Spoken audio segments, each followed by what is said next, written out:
I'm Eric Shiner with Right Now on CNSnews.com.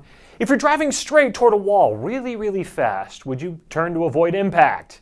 Well, the U.S. is not heading to a wall, but towards a ceiling, the debt ceiling. If it continues borrowing at its current rate, the U.S. Treasury Department will hit the debt ceiling on March 14th. It's calculated that the Treasury has borrowed approximately $5 billion per day.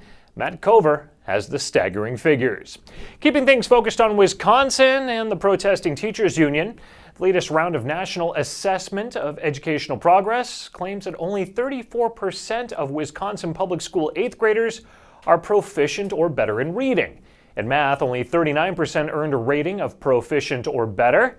And U.S. Secretary of Education Arne Duncan says that isn't satisfactory.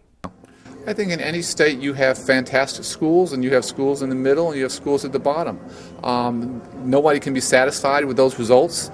They're clearly not what they should be. But he won't point the finger of blame at the teachers. It's kind of everybody's fault, according to Duncan.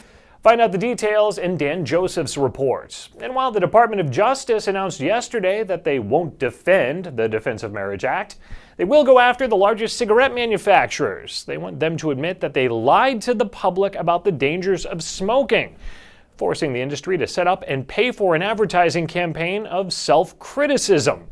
The government yesterday released 14 corrective statements that it says the companies should be required to make. One corrective statement: a federal court is requiring tobacco companies to tell the truth about cigarette smoking.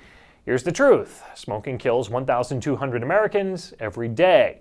Now, the major cigarette companies say they are prepared to fight if the Justice Department doesn't give some ground on these corrective proposals. But don't you give up any ground on being informed. Click around right now on CNSnews.com.